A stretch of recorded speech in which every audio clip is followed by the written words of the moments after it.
Hello, good morning, नमस्कार। आप सभी का स्वागत है गीता सत्र के इस महान सेशन में। आई होप सब अच्छा कर रहे हैं अपनी लाइफ में, इंजॉय कर रहे हैं और कहीं ना कहीं ईश्वर के प्रति जो एक समर्पण भाव है वो भी आ रहा है धीरे धीरे, कि ज्ञान जो है वो आपको नम्र करती है, यानी नम्रता आप में आ जाती है। तो जितने भी हेट कमेंट्स आ रहे हैं, तो जो इस चैनल को प्रमोट कर रहे हैं, इस चैनल को पसंद कर रहे हैं, कृपया आप उनसे उलझे ना। उनको जो करना है उनको करने दें। आप अपने ज्ञान पर फोकस करें, अपने उत्थान पर फोकस करें, क्योंकि कोई भी इंसान क्या कर सकता है, वो खुद को चेंज कर सकता है, किसी दूसरे व्यक्ति को चेंज नहीं कर सकता। यही गीता का ज्ञान है कि आप में अगर परिवर्तन आएगा और सब अपनी अपनी कोशिश करेंगे, तो ये जो हमारा संसार है ये और भी अच्छा होता जाएगा और हम निरंतर उत्थान की ओर बढ़ते जाएंगे। तो आज शुरू करते हैं। आज 2 सूत्र लेंगे, ठीक है, 16 और 17। शुरू करते हैं। त्वया व्याप्तमिदं विश्वम त्वयि प्रोतम यथार्थथा शुद्ध बुद्ध स्वरूपस्तम मागमा क्षुद्र चित्ताम। आज जान लेते हैं, यह संपूर्ण सृष्टि तुम ही में संव्याप्त है और तुम इस संसार में पिरोए हुए हो। जैसे माला पिरोई जाती है, उसी के लिए कह रहे हैं। यही वास्तविकता है, इसलिए समस्त दोषों से दूर तथा सौ प्रकाश रूप तुम भ्रामक और विपरीत इस चित्त वृत्ति को प्राप्त न हो कि तुम संग दोष से प्रभावित होने वाले एवं दूसरों के अस्तित्व से अस्तित्ववान हो। व्याख्या जानते हैं। इस सूत्र में महर्षि अष्टावक्र आत्मा के स्वरूप का दर्शन कराते हुए संसार को उसका संबंध स्थापित करते हुए राजा जनक से कहते हैं कि तू तो स्वयं आत्मा है, स्वयं ही ईश्वर है एवं यह संसार तेरी अभिव्यक्ति मात्र है। यह संसार तेरे से ही संव्याप्त है।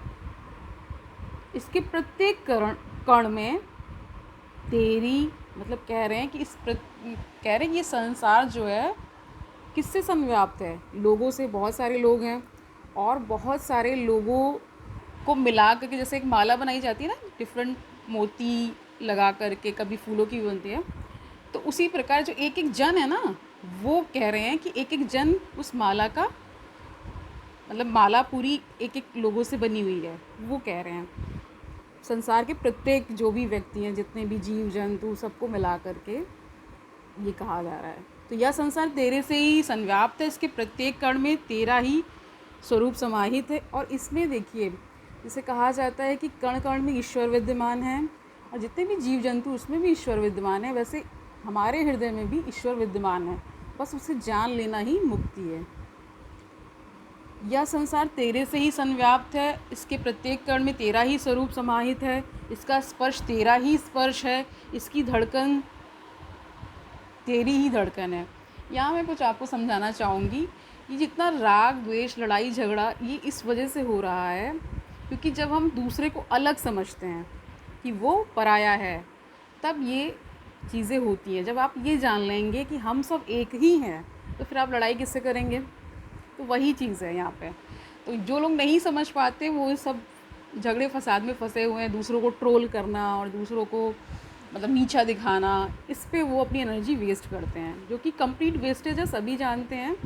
और कहीं ना कहीं उनका ये स्वभाव इसलिए भी बन जाता है कि उनकी लाइफ में कुछ चीज़ें ऐसी हुई होती हैं या वो बहुत ही कुंठित मानसिकता से ग्रसित हैं, इस वजह से उन्हें हर चीज़ ख़राब ही नज़र आती है। अगर कोई अच्छा काम भी कर रहा होता है तो उन्हें ख़राब ही नज़र आता है। तो आगे बढ़ते हैं। हमें उन सब चीज़ों पे ध्यान नहीं देना है, हमें अपने पर फोकस करना है, हमें ज्ञान प्राप्त करना है, हम उस पर फोकस करेंगे। तो क्या कह रहे हैं? इसका फैलाव तेरा ही फैलाव है, इसकी चेतना तेरी ही चेतना है, इसकी सुंदरता तेरी ही सुंदरता है, इसकी शक्ति तेरी ही शक्ति है, इस सृष्टि का नियम तेरा ही नियम है। इसमें जो भिन्नता दिखलाई पड़ती है उसमें उसमें एकता भी निहित है। अनेकता का अर्थ विविधता नहीं है, क्योंकि यह संसार उस परमात्मा से भिन्न नहीं है। यही चैतन्य ब्रह्म, इसके जो चैतन्य ब्रह्म है, इसके विभिन्न विभिन्न भागों को माला के सदृश एक सूत्र में पिरोए हुए है। इस जगत में विविधता होने के बावजूद एकता का समावेश है। जो इसका एक रस नियम है, जिससे इसमें एक तत्व की स्थिति दिखलाई पड़ती है, वह तेरा ही चैतन्य स्वरूप है। उसी के कारण है जिससे यह जगत है, तू भी उसी में है। जिस प्रकार यह जगत उससे भिन्न नहीं है, तू भी वही चैतन्य स्वच्छ स्वरूप है। इसलिए तू अपने को एक शरीर आदि समझकर क्षुद्र चित्त को ना प्राप्त हो। कहने का तात्पर्य यह है कि संपूर्ण पदार्थों का मूल तत्व आत्मा ही है। ये हमने पहले भी जाना था कि मूल तत्व आत्मा है। हमने स्वर्ण का उदाहरण लिया था कि बहुत सारे आभूषण बनते हैं, बट मूल तत्व स्वर्ण रहता है। उसकी एक एनोलॉजी आत्मा से मतलब की गई थी कि आत्मा मूल तत्व है और हम सब क्या हैं, उसके जैसे स्वर्ण होता है और उसके इससे बहुत सारे आभूषण बन जाते हैं, वैसे आत्मा को अगर हम ले लेते हैं मूल तो हम सब उसके क्या हैं, आभूषण हैं।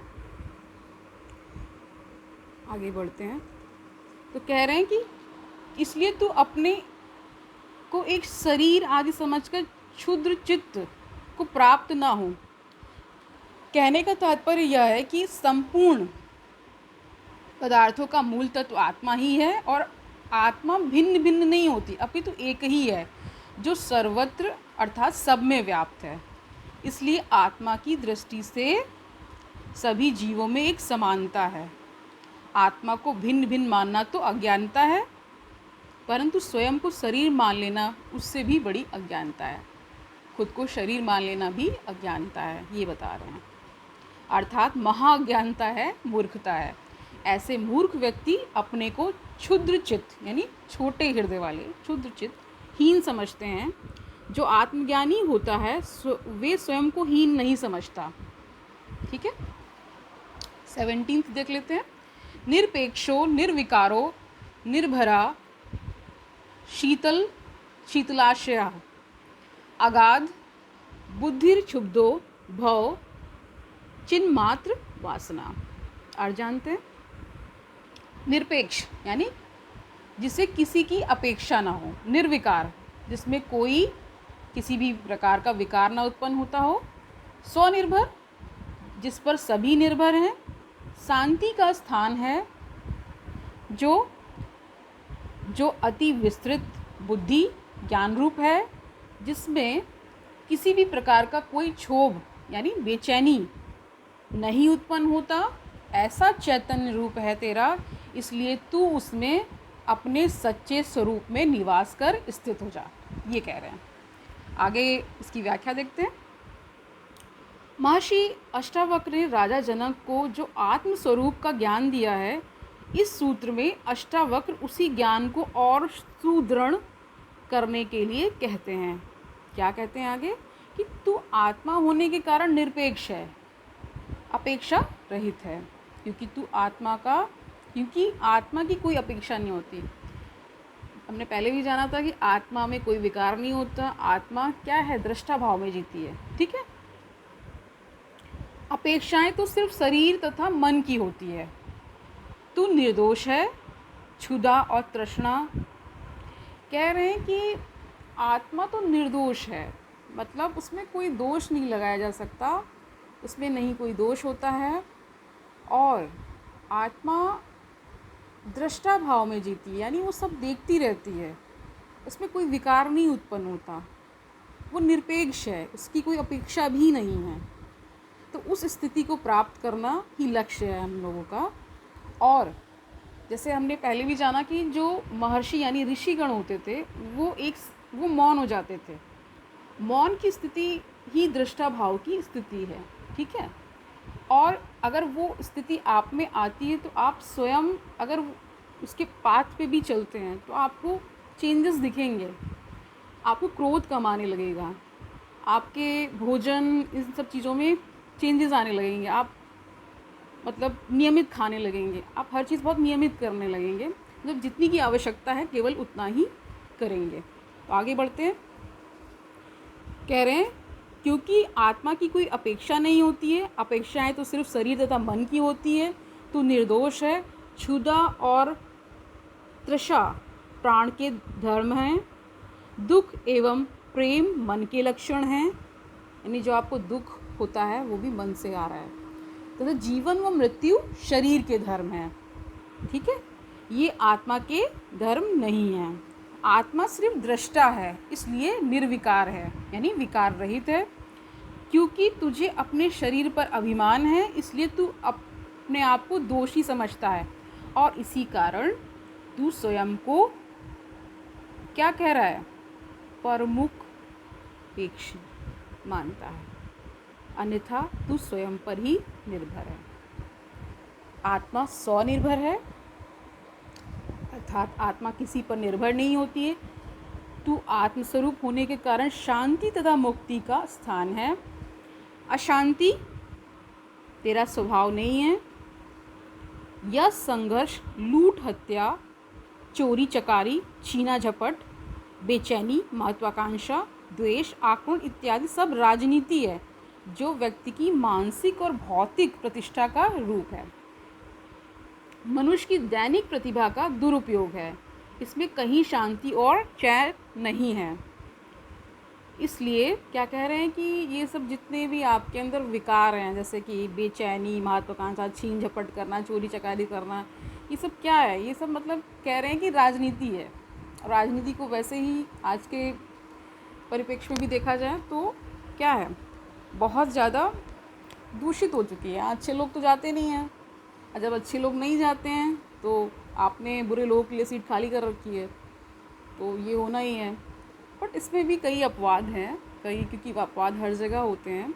इसी प्रकार हम देखते हैं कि राजनीति जो इसीलिए मतलब कह सकते हैं कि अगर आप ध्यान से देखेंगे तो क्रिमिनलाइजेशन ऑफ पॉलिटिक्स, यानी कि पॉलिटिक्स का जो अपराधीकरण हुआ है वो एक दिन में तो हुआ नहीं है, धीरे धीरे ही हुआ है। तो वही भ्रष्टता जो कभी 1% थी वो आज 90% के करीब पहुंच चुकी है। कुछ जैसे 80% बताते हैं, 20% लोग अच्छे बच्चे हैं। तो इसका कारण यही है कि कहीं ना कहीं इनमें पतन हुआ है। धर्म का जो विशेष जो अर्थ है वो बेसिकली ये नहीं है कि आप हिंदू मुस्लिम करते रहें या दूसरे धर्मों को नीचा दिखाते रहें। धर्म का अर्थ है कि आप अच्छे गुणों को धारण करें, कल्याण की भावना से काम करें, और सभी जीवों जितने भी आपके हैं आसपास उनके बारे में भी सोचें, सिर्फ अपने बारे में ना सोचें। तो धर्म का मेन लक्ष्य तो यही था कि उनमें सद्भावना, ये सब चीज़ें इनकलकेट करने की कोशिश की जाए। कि धर्म आपको कहीं ना कहीं एक गॉड फियरिंग एटीट्यूड देता है ना, कि कोई है ऊपर सत्ता, जिससे हमें मतलब ये कह सकते हैं गॉड फियरिंग तो बोला ही जाता है, बट इसका सही होना चाहिए कि हमें सही राह पे चलना है, और ईश्वर कोई हमें ऊपर देख रहा है ऐसा मान कर चलते कि इसीलिए हम अच्छे कर्म करें। ठीक है, तो आगे बढ़ते हैं। राजनीति में चारों तरफ संघर्ष ही संघर्ष है, फिर चाहे वह धन की राजनीति हो या पद की, जिसका कोई परिणाम प्राप्त नहीं होता है। शांति और मोक्ष तो इसमें है ही नहीं, या तो आत्मा के ही गुण हैं। तू अति विस्तृत बुद्ध रूप है, तेरे भीतर बुद्धि का विशाल महासागर अवस्थित है, फिर भी तू बुद्धिहीनों के सदृश कार्य कर रहा है। तेरे यह कार्य ही तुझे तुच्छ बनाए हुए हैं, अन्यथा तू क्षोभ शून्य है, अर्थात तू तुच्छ नहीं है। तूने स्वयं को महत्व न देकर प्रकृति को, कह रहे हैं कि मतलब आपने स्वयं पे फोकस नहीं किया है। आप क्या कर रहे हैं, इस चराचर संसार में भटक गए हैं। आपको जो विविध सुख सुविधाएं मिल गई हैं उसने आपको क्या कर दिया है, बांध दिया है। बंधन यही है ना कि आप कहीं ईश्वर की प्राप्ति का लक्ष्य ना लेकर के इस संसार में जो चीज़ें प्राप्त करने वाली हैं उनमें आप फंस गए हैं। तो अंततः तो उससे दुख ही मिलना है ना। लगता है कि सुख मिल रहा है लेकिन दुख ही मिलना है, शास्त्र यही बता रहे हैं। ठीक है, तूने स्वयं को महत्व न देकर प्रकृति को महत्व दिया है, इसी कारण तुझे क्षोभ दिखलाई पड़ता है, वरना आत्मा में क्षोभ कहाँ है।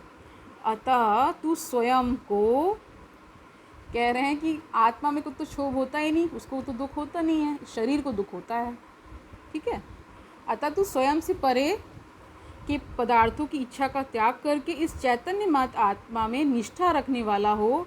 महर्षि अष्टावक्र सिर्फ निष्ठा की बात करते हैं कि आत्मा में पूर्ण रूप से निष्ठा रखने से ही उसका बोध होगा, दूसरा कोई उपाय काम नहीं आएगा, जो हमेशा से तुम्हारे पास है उसमें निष्ठा रखना ही पर्याप्त है। वह सजगता तथा साक्षी भाव से ही प्रकट होगा। तो आज के लिए इतना ही।